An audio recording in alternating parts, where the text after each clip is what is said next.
कि बड़ा नौकर बनने के बजाय छोटा मालिक बनो। छोटा मालिक देख रहे हो आप, बड़ा मालिक अगर नहीं भी बन पाए तो छोटा मालिक। मेरे पास अभी 4000 पेड़ है। 10 साल में ये 4000 पेड़ अगर मान लो 2 बॉक्स भी एक पेड़ देगा तो मेरे पास 8000 10,000 बॉक्स फल होगा। 10,000 बॉक्स को मैं मात्र 2000 रुपये भी बेच दूंगा। 20 किलो 100 रुपये किलो भी बेचूंगा, क्योंकि 220 रुपये किलो तो पिछले दिनों मंडी में बिका है पिछले साल। तो मैं कल्पना कर रहा हूँ कि ज्यादा भी अगर प्रोडक्शन होगा तो 100 रुपये तो मिल ही जाएगा। तो 20,000 मतलब 2000 रुपये को आप 10,000 से कर लो कैलकुलेट, कितना रेवेन्यू आएगा। और ये प्रूफ हुआ है, हिमाचल में लोग कर रहे हैं। 1 करोड़ से लेके 5 करोड़ तक की क्रॉप लेते हैं। दूध की भी कहानी बताऊं, 3 लीटर 700 ml पहले दिन का कलेक्शन था। 100 लोग 3 लीटर 700 ml 40 लीटर की केन। अब उसमें जब हम दूध डाल रहे थे तो 100 लोग से ज्यादा खड़े थे वहां पर, और सब मजाक कर रहे थे। उन्होंने कहा यार देवेंद्र पागल हो गया, ये काम उल्टे करता है। और मुझे बुजुर्ग लोग थे, आज नहीं है हमारे बीच में, मैं नाम तो अभी मतलब आ रहा है दिन में, 3-4 ही लोग थे। 4 लोगों में 3 लीटर 700 ml दूध आया था टोटली, जिसमें मैं भी शामिल था। तो अब करते करते देखिए, अब आज की डेट में मैं बताऊं, आज की डेट में पर डे 8 से 9,000 लीटर पर डे इस बेल्ट से दूध जा रहा है, जहां से अभी आप घूम रहे हो। 3 साल आपको पेशेंस रखना है, मेहनत करनी है, क्योंकि जब हम गर्दन फंसाएंगे तभी निकलेगी, और निकलेगी तभी जब आप पॉजिटिव होगे माइंड से। निगेटिव नहीं रखना है, अपने को पॉजिटिव रखना है। ईश्वर ने अगर हमें भेजा है तो कुछ तो नया होगा ना। आप अपना काम कर रहे हैं, इतना अच्छा चैनल चला रहे हैं, लोगों को जानकारी मिल रही है, उसके बाद आपको थोड़ा समय लगता है और आप एक अच्छे यूट्यूबर बन गए, तो हमें भी खुशी होगी कि हमारे नेगी जी, राजेंद्र जी इतना मेहनत करने। आप कहाँ सोमेश्वर है, कहाँ मुक्तेश्वर है। नमस्कार दोस्तों, स्वागत है आपका गांव वाला यूट्यूब चैनल के एक और वीडियो पे। दोस्तों आज की वीडियो बहुत ही बढ़िया होने वाली है। आप जानते हैं कि सोमेश्वर घाटी के लदियोड़ा गांव से मैं वीडियोस बनाता हूं, और अक्सर अपनी वीडियो में उन लोगों को दिखाता हूं जो हमारे उत्तराखंड में, हमारे पहाड़ में कुछ विशेष कार्य कर रहे हो, खासकर स्वरोजगार के क्षेत्र में। इसके लिए मैं एक गाँव से दूसरे गाँव, एक जगह से दूसरी जगह जाता हूँ और ऐसे लोगों को खोजने की कोशिश करता हूँ जो कुछ खास कर रहे हो। तो दोस्तों इसी कड़ी में बीते दिनों में गया था कशिया लेक, जो कि मुक्तेश्वर के पास में पड़ता है। तो कशिया लेक की दूरी हमारे गांव से लगभग 90 किलोमीटर है। इसके लिए हमको अल्मोड़ा जाना पड़ता है, वहां से कुआरब, वहां से फिर ओड़ा खान, और वहां से पड़ता है थोड़ा आगे कशिया लेक। तो वहां गया और वहां में मिला देवेंद्र सिंह बिष्टी जी से, जो कि बहुत ही अनुभवी है। अभी उनका जो है सेब का बगीचा है, इससे पहले दूध का भी कारोबार कर चुके हैं और छोटे मोटे कई सारे बिजनेस कर चुके हैं। तो उनसे आज हम जानेंगे किस तरह से वो वहाँ पे सेब की खेती कर रहे हैं। इसके अलावा जो भी उनके जीवन के अनुभव रहे हैं वो हम जानने की कोशिश करेंगे। काफी बढ़िया आज की वीडियो होने वाली है। अभी तक आपने मेरे यूट्यूब चैनल गाँव वालों को अगर सब्सक्राइब नहीं किया है तो कर लीजिए। सीधे आपको कशिया लेक ले जाते हैं और वहां से उनके गाँव, शायद उनके गाँव का नाम गजार है, वहां पे सीधे आपको पहुंचाएंगे और दिखाएंगे किस तरह से उनका, यानी कि देवेंद्र बिष्टी जी का काम चल रहा है। तो चलिए शुरू करते हैं आज की खास वीडियो। तो जी फिलहाल मैं पहुंच गया हूँ कशिया लेक में। एक छोटी सी मार्केट है, कस्बा जगह है, छोटी सी मार्केट है यहाँ पर कशिया लेक में, और इसी से थोड़ा लगभग 1 किलोमीटर नीचे मेरे को जाना है गजार गांव में। तो यहाँ पे ज़्यादा दुकानें भी नहीं है, कुछ ही दुकानें हैं। एक मंदिर यहाँ पे है श्री नर्मदेश्वर महादेव जी का। तो यहाँ पे लिखा है कि भवाली के लिए आपको सीधा जाना है, मुक्तेश्वर के लिए ऊपर की तरफ जाना है, और सूपी पाटा इस तरफ जाता है। तो ये ऐसी लोकेशन है। फिलहाल मेरे को जाना है नीचे की ओर, तो ले जाता हूँ आपको कशिया लेक से सीधे गजार गांव की तरफ। तो दोस्तों ये है गजार गांव। आप देख सकते हैं कि बहुत ही शानदार यहाँ से दृश्य दिख रहा है। मैं अभी सड़क किनारे हूँ, तो वो जो नीचे पीला मकान दिख रहा है कोने में, वहाँ पे मुझे जाना है। वो है बीजी का घर। लेकिन उससे पहले आपको दिखाता हूँ कि जो नीचे आलू के खेत हैं, कितने शानदार आलू यहाँ पे हो रहा है, देख सकते हैं आप। मैं थोड़ा जूम कर लेता हूँ।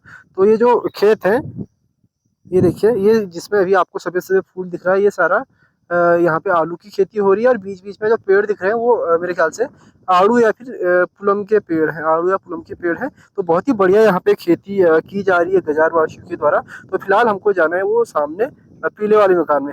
जो पीला मकान आपको दिख रहा है वहाँ पे, वहाँ हम मिलेंगे बिस्टी से। और वो नीचे उनका फार्म दिख रहा है हल्का हल्का। यहाँ से अगर आपको वहाँ नेट दिख रहा हो, वो नीचे अगर आपको हल्का सा नेट दिख रहा हो काले कलर का, तो वहाँ पे उनका जो है बगीचा है, वहाँ मेरे को जाना है। तो ले चलते हैं सीधे बगीचे की ओर।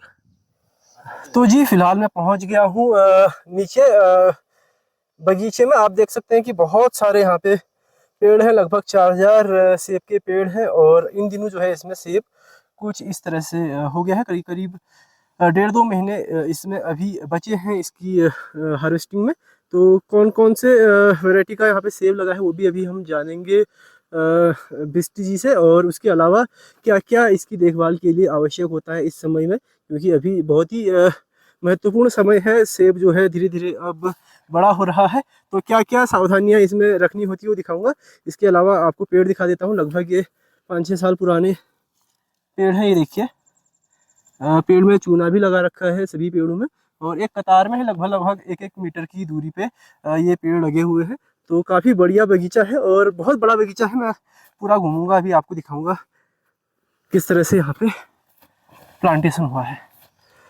तो दोस्तों मेरे साथ इस वक्त हैं बिष्ट जी। सर, स्वागत है आपका गाँव वाला यूट्यूब चैनल में। और थोड़ा सा अपना परिचय दीजिए, उसके बाद हम आपके बारे में जानेंगे और आपके काम के बारे में जानेंगे।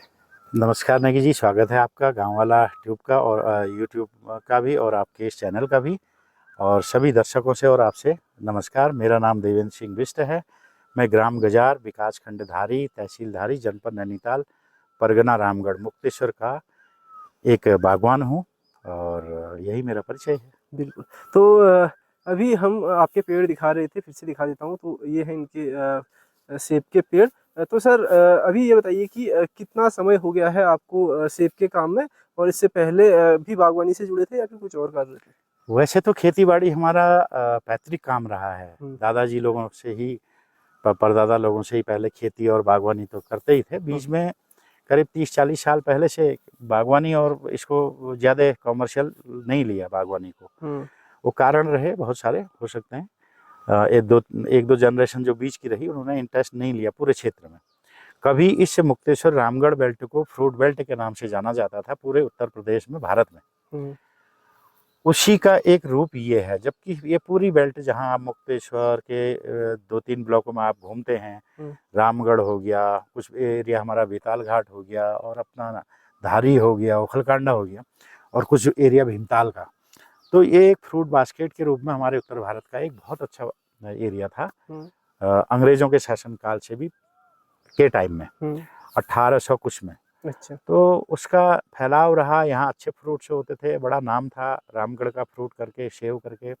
तो अभी तो क्लाइमेट चेंज हो गया, कुछ चीज़ें लोगों ने छोड़ दी, तो बाद के लोगों ने, हमारे से आगे के लोगों ने, कुछ लोगों ने ज़मीनें भी निकाल दी।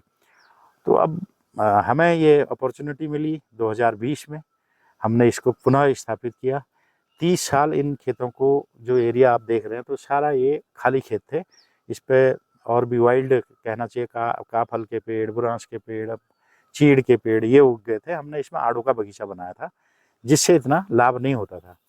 तो हमें फिर उद्यान विभाग और भारत सरकार के द्वारा चलाई गई योजना बागवानी मिशन के तहत, NSB के द्वारा, और हमारे स्टेट गवर्नमेंट ने इसको एप्पल मिशन में चीज़ें बढ़ाई 2016 से। लेकिन हमें इत्तेफाक से 2020-21 में ये प्रोजेक्ट मिला, और इस प्रोजेक्ट को पहला इस एरिया में हमने स्थापित किया। अच्छा, तो कितनी लैंड है यहाँ पे जो प्रोजेक्ट? अभी करीब इस लैंड तो काफ़ी है मेरे पास, जो अभी 1 हेक्टेयर, लगभग 50-55 नाली में ये पौधे लगे हुए हैं, जो अभी आप देख रहे हैं आगे पीछे। तो ये लगभग 50-55 नाली होगा।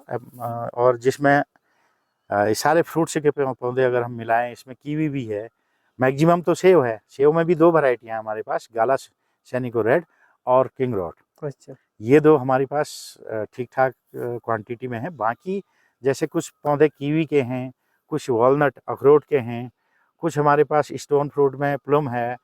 ये अपना अलग अलग वैरायटी का, 3-4 वैरायटी का ये तो है ही है। सेव में मेनली हमारे पास 2 वैरायटी हैं, वैसे मेरे पास 6-7 वैरायटी के सेव हैं। अच्छा, जैसे कि मैं यहाँ पे देख रहा हूँ 1 लाइन 2 लाइन, तो ये दोनों एक ही है, अलग अलग वैरायटी है? नहीं, ये जो हम अभी जिसको देख रहे हैं, ये तो है हमारा किंग रोड करके, ये इटालियन वैरायटियाँ हैं। अच्छा, किंग रोड। हाँ, किंग रोड करके। ये अभी देखिए, इस पर नेचुरल कलर आ रहा है, आप देख रहे हैं, तो इस पर वैक्स भी नेचुरल रहता है।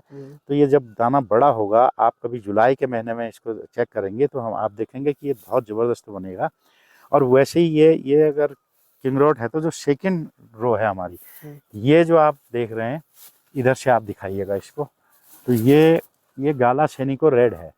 अच्छा। ये भी गाला सैनिको रेड है। ये देखिए, अभी इसमें भी नेचुरल कलर आया है ये, और ये धीरे धीरे ये सिंदूरी कलर का होता है और बड़ा टेस्टी और हेल्थ के लिए तो बहुत अच्छा, और बहुत मार्केट में इसकी डिमांड भी रहती है। अच्छा, तो सर जो ये फल है अभी इसको कम से कम 2 महीने है ना? हाँ, अभी ये हम 15 जुलाई के बाद इसको हार्वेस्ट करना स्टार्ट करेंगे, क्योंकि यहाँ जल्दी तैयार हो जाता है आपको। अच्छा, 15 जुलाई के बाद। जी तो पिछले साल भी आपने इससे फल लिया था? हाँ, ये हमारी 5वीं 6वीं क्रॉप होगी इसकी। अच्छा, 2020 में हमने लगाया। तो पिछले साल क्या इसका प्रोडक्शन था, कितना उत्पादन था? लास्ट ईयर कुछ मौसम का मार रही, साइज बहुत बड़ा नहीं आया, लेकिन क्रॉप तो ठीक थी। अच्छा साइज का इश्यू हो गया था, फिर मार्केट में रेट नहीं मिला। अच्छा। मार्केट में हम लोग मार खा गए। मेरे पास 500-700 बॉक्स सेव हुआ था, लेकिन मार्केट, हल्द्वानी जो मार्केट है, उसने हमको बहुत नुकसान दिया। अच्छा इसलिए अब हम लोग एफपीओ और उसके थ्रू बाहर अदर स्टेट में, अदर मंडियों में भी भेजना स्टार्ट कर रहे हैं। कुछ यहाँ टूरिस्ट पैलेस है तो उनको भी यहाँ पे देते हैं। ये लगभग 200-250 रुपये पर केजी मार्केट में उपलब्ध हो जाता है। अच्छा, तो 2 आपके पास मेन वैरायटी है और उसके बाद तीसरी कौन सी है? तीसरा मेरे पास गाला गाला मेमा है और रेडम गाला है, और हमारे पास कुछ ग्रीन स्मिथ भी है, ग्रेनी स्मिथ जिसको बोलते हैं। ऐसे करके 2-3 वैरायटियाँ हैं, और अभी वो फ्रूटिंग में भी स्टार्ट, किसी में सैंपल वगैरह आ रहे हैं। तो सर अभी जो मतलब ये जो अवस्था है सेब की, जी तो पहले तो मैं ये जानना चाहूंगा कि जो सेब है अगर उसको हम स्टार्टिंग से देखें तो किस कौन कौन से चरणों से एक पेड़ को आप गुजारते हैं बहुत ताकि अच्छा वो बहुत सवाल है बढ़िया ग्रोथ दे आपका, सके? बिल्कुल बहुत अच्छा सवाल है। कोई भी किसान अगर पहले बागवानी करना चाहता है तो पहले तो ज़मीन का चयन करे। उत्तरमुखी अगर हमारे पास ज़मीन है, हिमालय फेसिंग अगर ज़मीन है, सबसे बेस्ट है। फिर उत्तर पूरब मुखी अगर ज़मीन है तो वो और बेस्ट है। ये इसलिए कह रहा हूँ कि चिलिंग आवर एक होता है, पौधे को ठंड चाहिए होती है। ये हालांकि उतना ज़्यादा चिलिंग आवर का भी नहीं है, क्योंकि अब परिवर्तन हो रहा है मौसम का। जो नया युवा बागवान आना चाहता है तो ये सिंपल है, टेक्नोलॉजी का इसमें बहुत अच्छा आज साधन हो गया है। तो इसमें 3 चरण होते हैं। हम एक तो पहले अपनी ज़मीन देखनी है, दूसरा फिर वैरायटी देखनी है, कौन सी वैरायटी मेरे किस हाइट पे तैयार होगी। अब जैसे हम 6300 फीट की हाइट में लगभग अभी यहाँ पर हैं, तो ये 6500 फीट की हाइट में जो मेरे पास 2 वैरायटियाँ मैंने बताई, बहुत अच्छी सर्वाइव इन्होंने किया, और इसको सरकार के द्वारा भी पुरस्कृत किया गया। तो ये चीज़ें हमें हाइट और उसके लिए चयन करना होता है। तो जो नया लगाना चाहते हैं तो इसमें मेनली है आपका प्लांटिंग मटेरियल। जिस पौधे के लिए हम मेहनत कर रहे हैं, ये अब अपने हाथ से बनाया हुआ 2 साल का पौधा है।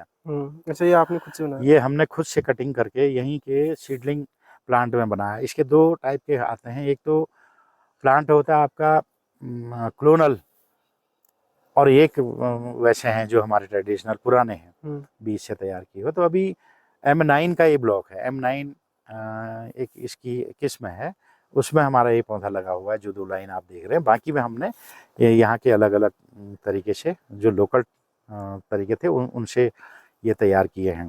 तो इसके लिए एक तो आपको प्लांटिंग मटेरियल बहुत अच्छा चाहिए। आपने जानकारी लेनी है हमारे उद्यान विभाग से, या हमारे केंद्रीय शीतोष्ण बागवानी केंद्र CITH जिसको बोलते हैं, वहाँ पे भी साइंटिस्ट बैठे हैं। हमारे पंतनगर में भी हमारे साइंटिस्ट बैठे हैं, तो जो इस पे हॉर्टिकल्चर पे काम कर रहे हैं, या हम लोग भी हैं, क्योंकि हमने भी ये 5-7 साल में जो भी ट्रेनिंग करी तो या काम करते रहे तो बहुत सारी चीज़ें सीखने को मिली। तो इजीली इसको आप कर सकते हैं, बहुत ज़्यादा हार्ड वर्क नहीं है। पहले हार्ड वर्क होता था, अब समय ऐसा है कि आपने हार्ड वर्क को स्मार्ट वर्क में बदलना है। ये उसी के तहत मैंने लगवाया था, और ये फर्स्ट ऐसा बगीचा था जिसको हमारे जनपद में बहुत सारे लोगों ने तो पहली बार ही मतलब हमने फसल तोड़ ली थी।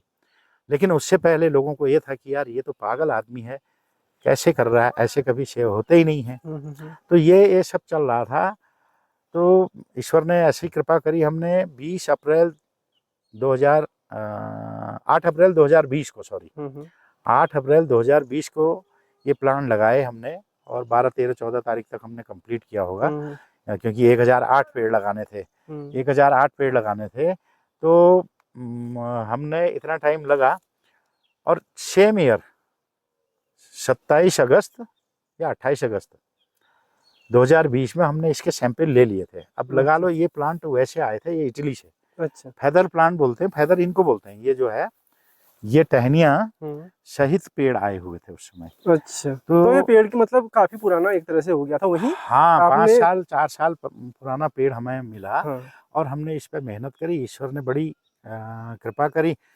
और हमारे डिपार्टमेंटों ने भी, जो भी हमारे उद्यान विभाग हैं या फिर हमारे साइंटिस्ट हैं, इन लोगों ने बड़ा मोटिवेट किया। और मज़े की बात, उस समय लॉकडाउन लग गया था तो हम लोग तो बड़ा झटका खा दिए थे, लेकिन ईश्वर ने इतना अच्छा काम किया, उस लॉकडाउन में हम लोगों ने इस काम को किया। अच्छा अच्छा, और तो लॉकडाउन पीरियड में ये सब जी हुआ। तो ये बताइए, जब कोई जैसे फूल आ गया तो फूल के बाद आने के बाद क्या क्या इसमें सावधानियां होती है और क्या आप करते हैं ताकि फल इसका बढ़िया पूरा आए? एक साल भर का एक चार्ट बनता हाँ, है। क्या साल मुझे चक्र पूरा, है वो क्या है? हाँ, पूरा साल भर का, जैसे है कि हमने पेड़ को कब लगाना है, हम्म। कैसे गड्ढे बनाने हैं, ये एक पूरा प्रोसेस है। हम्म। इसके लिए समय बहुत लंबा होगा, इसको हम नेक्स्ट उसमें दे देंगे।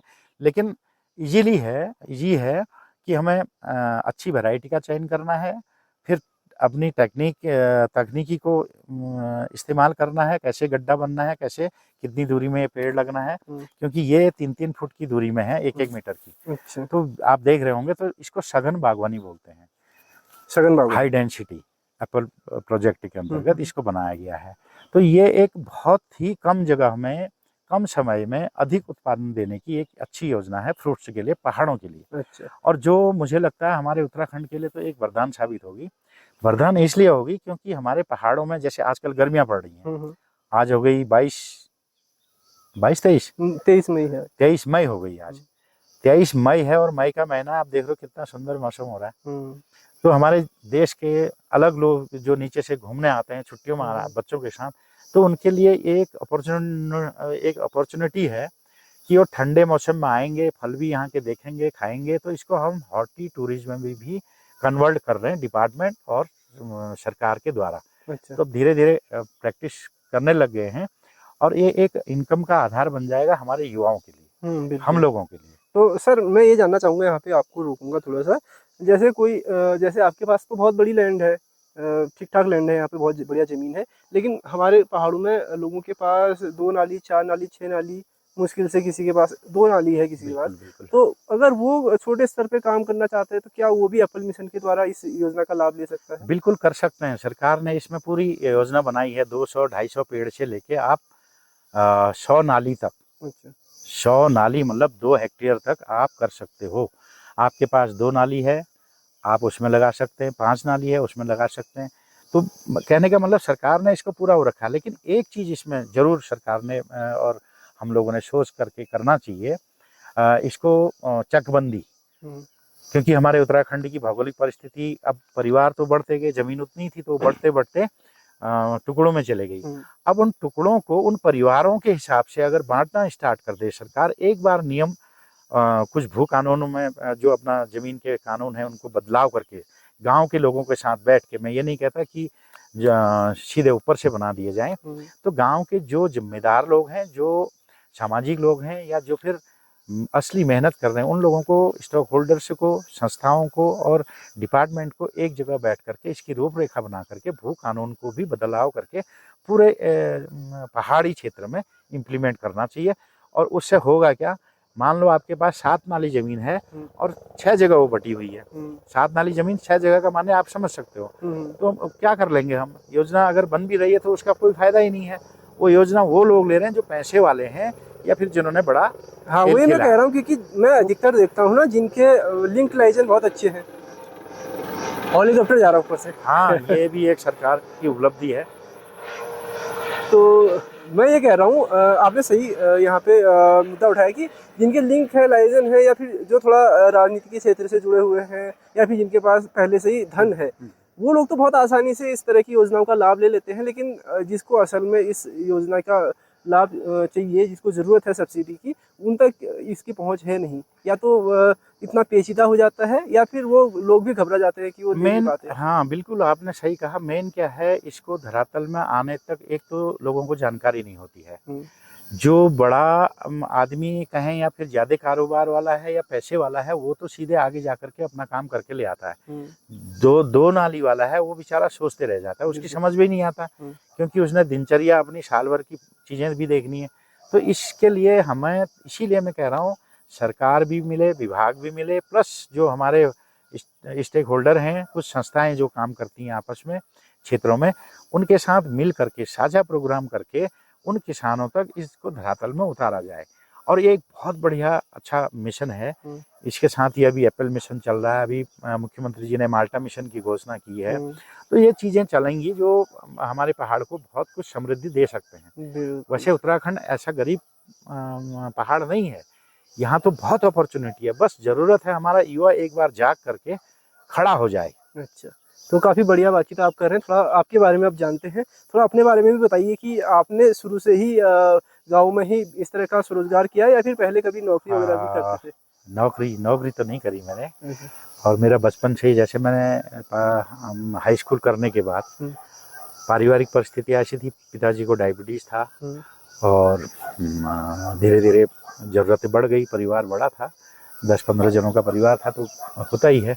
मैं बिजनेस मतलब व्यापार में लग गया था। मैं चाय पत्ती उन दिनों खुली मिलती थी, टॉफ़ी, यहाँ टॉफ़ी की फैक्ट्रियाँ होती थी, तो बागेश्वर में जाके मैंने होलसेल का काम किया। मैं हल्द्वानी से दुकानों से उधार माल ला करके और मैं वहाँ पे दुकानदारों को देता था। तो उसमें मुझे लगा कि बिजनेस के बराबर अच्छी चीज़ कुछ नहीं है, उसमें मेरा स्वतंत्र काम था। तो वहीं से मुझे लगा कि नौकरी नहीं करूँगा मैं, और नौकरी की भी नहीं। तो इसके बाद फिर धीरे धीरे वो चीज़ें करने के बाद कुछ जिम्मेदारियां बढ़ गई, वापस घर आना पड़ा। पिताजी को डायबिटीज़ था, इंसुलिन लगने थे, तो मुझे घर भी रहना पड़ा। फिर घर वालों ने शादी कर दी, तो 21 साल की उम्र में तो शादी हो गई थी, तब कुछ पता भी नहीं था कि क्या है, लेकिन जिम्मेदारी थी। फिर मैंने एक छोटी सी दुकान खोली और उसी दौरान मुझे राष्ट्रीय डेयरी अनुसंधान संस्थान करनाल NDRI जाने का, एक संस्था है हमारे वहाँ चिराग, उसके थ्रू जाने का एक मौका मिला। वो भी इसलिए संस्था से जुड़े थे, हमने पहली जनपद नैनीताल की वन सुरक्षा समिति बनाई थी। अच्छा। हमारी उम्र लगा लो आप 20-21 साल की थी तब।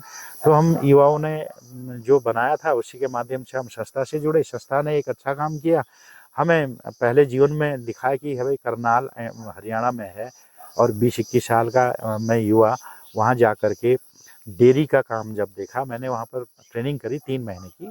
तो हम 6 लड़के थे यहाँ से अल्मोड़ा और नैनीताल के, तो हम 6 लड़कों ने वहाँ पे ट्रेनिंग करी, फर्स्ट एड और आर्टिफिशियल इंसेमिनेशन। ये कौन से सन की बात होगी? ये है हमारे 90-91 की। अच्छा, 91 तब की। उत्तराखंड उत्तर प्रदेश में ही था। हाँ 91 की है, 91-92 की ये बात है। और 91-92 में पहली बार जीवन में देखा कि 4 इंच मोटे पाइप में दूध चल रहा है। अच्छा। 1601 हेक्टेयर का वो है अपना national dairy research institute Karnal, GT road में पड़ता है जो। तो उसमें हमने देखा, और वहाँ हम तब उत्तर प्रदेश पूरा एक था और नैनीताल भी सब उसी में था, तो हमें सीखने का मौका मिला। वहाँ से दिमाग में आया कि यार हमारा पहाड़ तो इतना समृद्धशाली है, यहाँ हम जानवर पालते ही हैं, तो दूध का काम तो बहुत अच्छा हो सकता है। उन दिनों 3-4 रुपए लीटर दूध बिकता था। अच्छा। आज तो 50-60 रुपए में चले गया। तो उस समय घर आया, घर में बात करी, प्रोजेक्ट लेके आया था पूरे, जो अपने हमारे जो भी पत्र थे उनको लेके आया था पूरा। तो अपने साथ वालों को भी बताया, सब तैयार हो गए क्योंकि युवा थे, जोश था। लेकिन घर जब पूछा तो घर वाले नाराज हो गए, बोले अब भैंस पालोगे, गाय पालोगे, और कोई काम नहीं, इतनी खेती पड़ी है, हल बैल पड़े हैं, इनको चलाओ। लेकिन ये था कि यार हल बैल से आ क्या रहा है, हमको कुछ नया होना चाहिए, कुछ इनकम के स्रोत बढ़ने चाहिए। तो पहली मैंने 14 मार्च 1993 को इस मुक्तेश्वर की पहला कलेक्शन सेंटर डेयरी का खोला, कश्याल एक दुग्ध उत्पादक सहकारी समिति लिमिटेड करके। और 3 साल स्ट्रगल करने के बाद हम अपना जो हमारा एक सर्वे था, उस सर्वे को अचीव करना हमने स्टार्ट किया। 3 साल लगे उस प्रोजेक्ट में। अमूमन मैंने यही देखा, हमको 3 साल अगर किसी डिग्री को लेने में करने पड़ते हैं तो शायद ये भी ज़रूरी है। जो मैंने काम किए 3 साल, मेरे को होटल वाले इंडस्ट्री में जब हम गए, उसके बाद दूध की भी कहानी बताऊं, 3 लीटर 700 ml पहले दिन का कलेक्शन था। 100 लोग, 3 लीटर 700 ml 40 लीटर की केन। अब उसमें जब हम दूध डाल रहे थे तो 100 लोग से ज़्यादा खड़े थे वहाँ पर, और सब मजाक कर रहे थे। उन्होंने कहा यार देवेंद्र पागल हो गया, ये काम उल्टे करता है। और मुझे बुजुर्ग लोग थे, आज नहीं हमारे बीच में, मैं नाम तो अभी मतलब आ रहा है दिन में, 3-4 ही लोग थे। 4 लोगों में 3 लीटर 700 ml दूध आया था टोटली, जिसमें मैं भी शामिल था। तो अब करते करते देखिए, अब 3 साल बाद स्थिति पलटी। हमने बहुत स्ट्रगल किया, लोगों को समझाया। वो भी समझाना ऐसे पड़ता था कि यार, जब मान लो हल्द्वानी आपके मेरे परिवार से कोई बीमार होके गया, डॉक्टर कहता है कि यार उसको दूध पिलाओ गाय के, तो भाई तुम किसका दूध लाओगे? क्योंकि लोग कहते थे यार बधवान देवता है, भूमिया देवता है, या एडी जी हैं, हमारे वहाँ दूध नहीं बेचते। तो बड़ा मतलब नाराज होते थे दूध बेचने में। तो हम लोगों को ऐसे मोटिवेट करते थे। उसमें भी वो लोग आगे आए जो बिल्कुल गरीब थे। अच्छा, जिनको इतनी जरूरत थी, जैसे घर में कमाने वाला कोई नहीं है, कमाने वाला गुजर गया, बेवा औरतें थी, तो उन बिचारियों को चाय पत्ती लेने के पैसे नहीं होते थे, बच्चों के चप्पल जूते लेने के पैसे नहीं होते थे, फीस देने को नहीं होती थी। उनके लिए एक अवसर निकल के आया। तो हमारे ऐसे करके कुछ महिलाओं ने साथ दिया, कुछ बुजुर्गों ने साथ दिया। आज की डेट में मैं बताऊं, आज की डेट में पर डे 8 से 9 हजार लीटर पर डे इस बेल्ट से दूध जा रहा है, जहाँ से अभी आप घूम रहे हो। तो आपका वो समिति अभी भी वर्किंग बिल्कुल चली है, वर्किंग में है।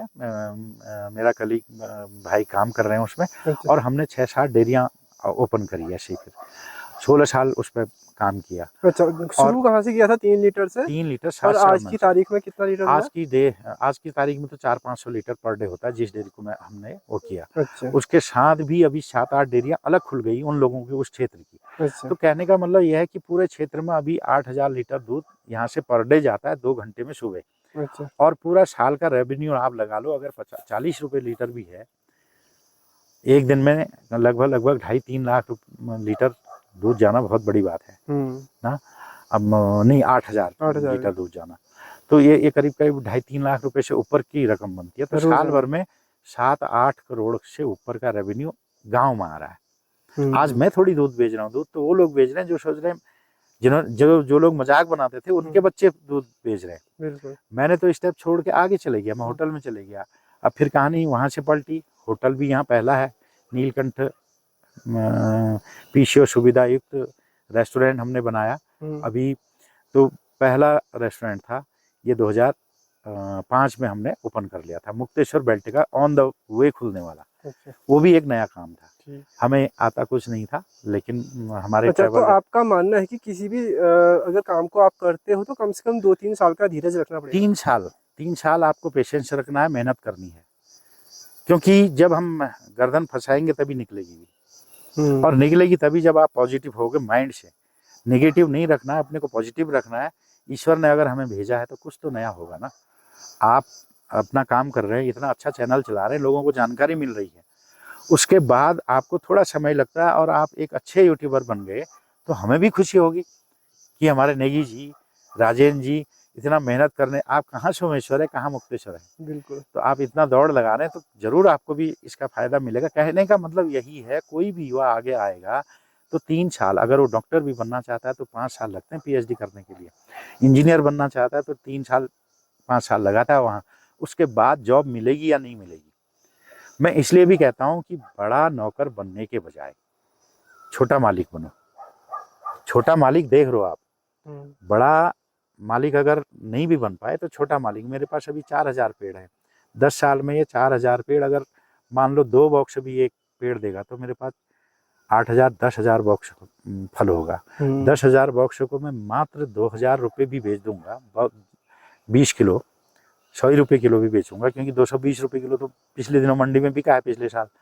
तो मैं कल्पना कर रहा हूँ कि ज़्यादा भी अगर प्रोडक्शन होगा तो 100 रुपये तो मिल ही जाएगा। तो 20,000 मतलब 2,000 रुपये को आप 10,000 से कर लो कैलकुलेट, कितना रेवेन्यू आएगा। और ये प्रूफ हुआ है, हिमाचल में लोग कर रहे हैं, 1 करोड़ से लेके 5 करोड़ तक की क्रॉप लेते हैं। अब आप सोच सकते हैं, आपको घर बैठे इतना रेवेन्यू आ रहा है, तो बड़ा नौकर बनने के बजाय छोटा मालिक बनो, और मालिक बन के आप खुद अपनी जमीनों में आओ। मेरा तो ये संदेश विशेष है युवाओं से। तो बीज जी, इसमें आपने पानी की क्या व्यवस्था की है? जैसे मैं यहाँ पे तालाब देख रहा हूँ, तो किस तरह से आप इसको सिंचाई करते हैं पूरी? ये तालाब जो बनाए हैं हमने, पहले यहाँ गौशाला होती थी, वो टूट गई, लेकिन उसको हमने दूसरे रूप में लिया। ये वाटर हार्वेस्टिंग जिसको बोलते हैं, छत का पानी और नालियों का पानी, उसको भी कलेक्ट किया, और जो स्रोत से अतिरिक्त पानी हमें मिल जाता है उसको भी हम लोग ऐसे करके पौंड बना करके रखे हैं। ऐसे मेरे पास 2-3 पौंड हैं, और तो जिनमें हमने पानी कलेक्ट किया है। लगभग आप देख सकते हैं, ये 22 फुट लंबा है और 4.5 फुट गहरा है।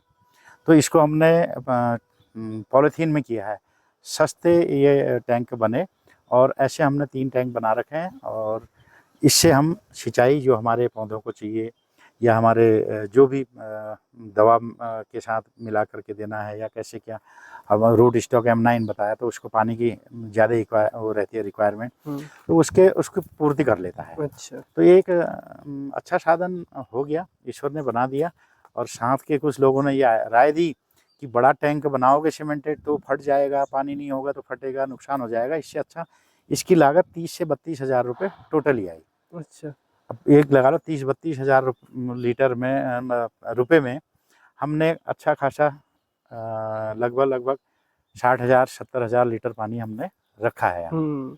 और इसमें भी जो है बरसात का पानी आप हाँ, इस्तेमाल और करें। एक चीज़ बताऊँ, इसमें हमने मछलियाँ भी डाली हैं, अभी दिख नहीं रही हैं, पानी थोड़ा गंदा है। अच्छा, मछलियाँ भी इसमें इसमें हम अगर करना चाहें तो मछलियों का भी काम, अगर हमारे पास चलता हुआ पानी हो, कंटिन्यूअस कोई व्यवस्था ऐसी बने, तो इसमें हम मछली पालन भी कर सकते हैं इजीली। अच्छा, मछली पालन भी इसमें कर सकते हैं। तो बिल्कुल। यहाँ से पाइप गई है, फिर ड्रिपिंग हो रही है वहाँ पे। हाँ, इसमें पूरा ड्रिप सिस्टम लगा हुआ है।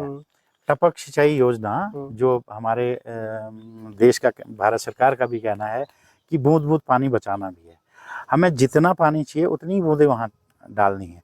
तो इसके लिए पूरा आपने देखा होगा, ये देख रहे हैं जो नीचे लाइनें गई हैं, तो ये टपक सिंचाई, जहाँ पर आपको पौधे में पानी देना है एग्जैक्ट वहीं पे पानी जाएगा, और जितनी देर देना है, मान लो 1 लीटर पर डे देना है तो उसका टाइम फिक्स कर लिया।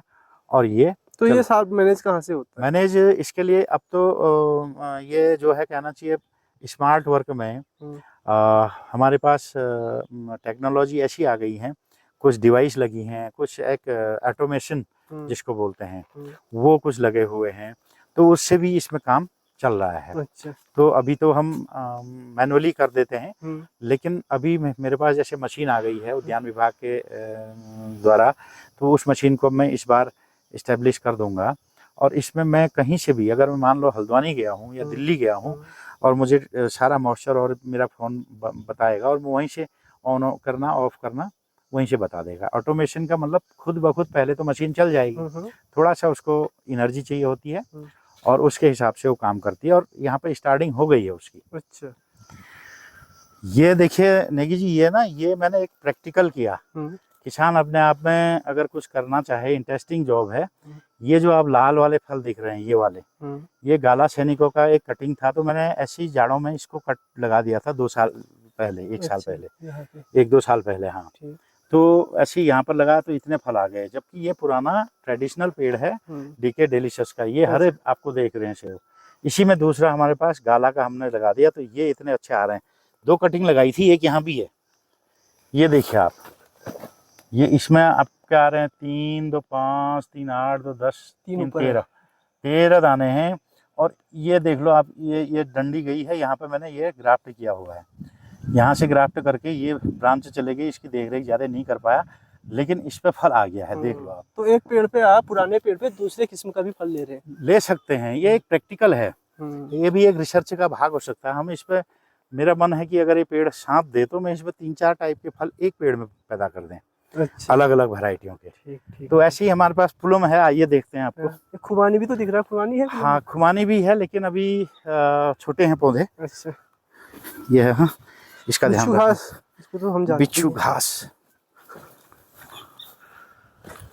ये पुलम के, ये तो सेब के पेड़ है। हाँ, ये है ये है पुलम का पेड़। यहाँ क्या है, आप पुलम भी लगा रखा है आपने, बढ़िया है। कौन सी वैरायटी है सर? हाँ,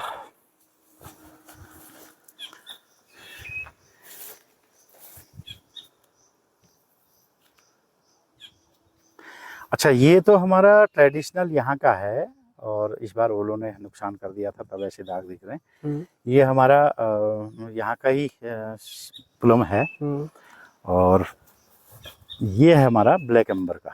ये जो पौधा आप देख रहे हैं, ये देख रहे हैं आप कितना अच्छे फल आए हैं, लेकिन जबकि अभी ओलों ने भी इसको नुकसान किया, क्योंकि मैं उतने नेट लगा नहीं पाया।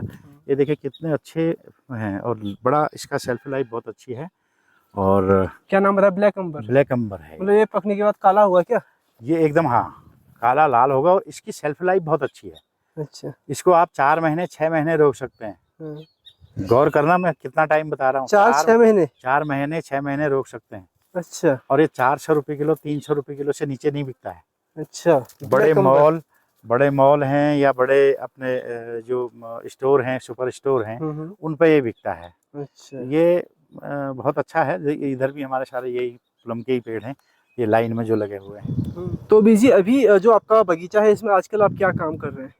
आजकल पौधों को जैसे फल बड़ा हो रहा है, पत्तियां धूप से खाना बना रही हैं, तो इसको न्यूट्रिशन जो भी इसको पौष्टिक चीज़ें इसके लिए चाहिए, विटामिन्स चाहिए, जैसे कैल्शियम चाहिए, इसको नाइट्रोजन चाहिए और भी बोरॉन चाहिए। तो इसको हमने मिट्टी को टेस्ट कराने के बाद इसको क्या कमी है उन चीज़ों को हम यहाँ पे देते हैं। इसमें अभी एक कंपनी हमारे पास जो आई है, उसके द्वारा हम यारा मिला फर्टिलाइज़र कंपनी है, और एक हमारी ये है क्या कहते हैं अपने कोरामंडल। अभी जो काम कर रहे हैं हम कोरामंडल के चैप्टर में काम कर रहे हैं, वो देखते हैं कि कितना हमको बेनिफिट मिलता है और हमारा सेब अच्छा होगा। एक हेल्दी और बड़ा ताज़ा सेब तैयार करने के लिए न्यूट्रिशन देना जरूर है। छिड़काव के द्वारा देते हैं? हाँ बिल्कुल, उसको हम ड्रिप द्वारा भी देते हैं, स्प्रे के द्वारा भी देते हैं। अच्छा। तो 2 तरीके हैं अलग अलग, और वो इसलिए ज़रूरी हैं, जैसे कहते हैं ना गर्भवती माता को बच्चे को पालने के लिए संतुलित भोजन लेना चाहिए, वही सेम ये हमारे पौधों में है। ये भी एक जीवन है, इस जीवन को अच्छा बनाने के लिए आजकल न्यूट्रिशन का काम चल रहा है। बहुत बहुत धन्यवाद सर बातचीत के लिए। उम्मीद करता हूँ बहुत बढ़िया आपका इस बार फल होगा, और मैं कोशिश करूँगा जुलाई में एक बार यहाँ पे आने की, देखता हूँ क्या होता है। धन्यवाद। धन्यवाद सर, बहुत बहुत धन्यवाद।